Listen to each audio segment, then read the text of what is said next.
एक बार एक किसान और उसकी पत्नी अपने छोटे बेटे के साथ एक गांव में रहते थे। वे उससे बहुत प्यार करते थे। एक दिन किसान ने अपनी पत्नी से कहा, हमें एक पालतू जानवर रखना चाहिए। जब हमारा बेटा बड़ा हो जाएगा तो उसे एक साथी की ज़रूरत होगी। यह पालतू जानवर हमारे बेटे का साथी होगा। उसकी पत्नी को यह विचार पसंद आया। एक शाम किसान अपने साथ एक छोटा सा नेवला लेकर घर आया। यह एक बच्चा नेवला है, उसकी पत्नी ने दोहराया, लेकिन जल्द ही यह बड़ा हो जाएगा। यह हमारे बेटे का दोस्त बनेगा। बच्चा और नेवला दोनों बड़े हो गए। 5 या 6 महीने में नेवला अपने पूर्ण आकार का एक प्यारा सा जानवर बन गया, जिसकी 2 चमकदार काली आँखें और एक झाड़ीदार पूँछ थी। किसान का बेटा अभी भी पालने में बच्चा था, सो रहा था और कभी कभी रो भी रहा था। एक दिन किसान की पत्नी बाजार जाना चाहती थी। उसने बच्चे को खाना खिलाया और उसे अपने छोटे से पालने में सुला दिया।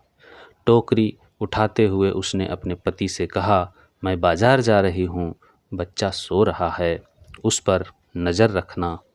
सच कहूँ तो मुझे बच्चों को नेवले के साथ अकेला छोड़ना पसंद नहीं है।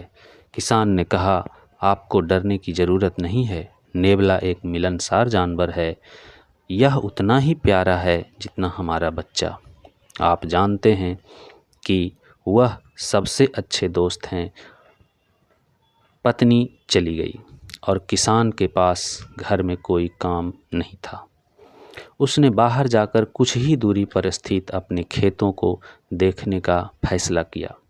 लौटते समय रास्ते में वह कुछ दोस्तों से मिला और काफ़ी देर तक वापस नहीं लौटा।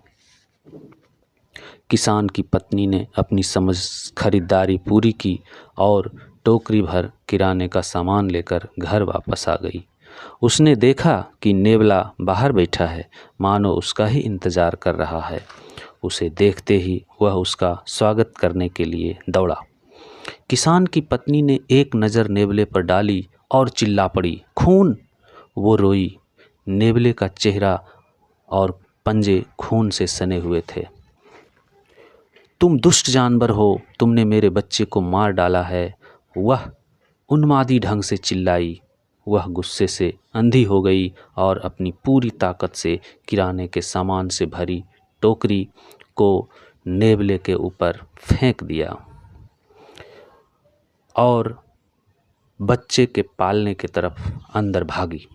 बच्चा गहरी नींद में सो रहा था, लेकिन फर्श पर एक काला सांप फटा हुआ और लहूलुहान पड़ा था। एक झटके में उसे एहसास हुआ कि क्या हुआ था। वह नेवले की तलाश में बाहर भागी। ओह, तुमने मेरे बच्चे को बचा लिया, तुमने सांप को मार डाला। मैंने क्या किया, हाय मैंने क्या किया। वह नेवले को छूकर रोई, जो मरा पड़ा था और अभी भी उसकी सिसकियों में अनजान था। किसान की पत्नी, जिसने जल्दी और उतावलेपन से काम लिया था, मृत नेवले को देर तक देखती रही। तभी उसने बच्चे के रोने की आवाज़ सुनी। वह अपने आंसू पोंछते हुए उसे खाना खिलाने के लिए अंदर चली गई।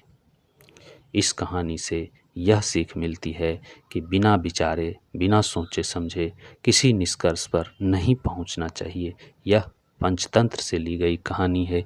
आप इसी तरह की कहानी चाहते हैं तो हमारे इस चैनल को सब्सक्राइब करें, कमेंट करें यह कहानी कैसा लगा, तो हम आगे और भी कहानियाँ बनाते रहेंगे।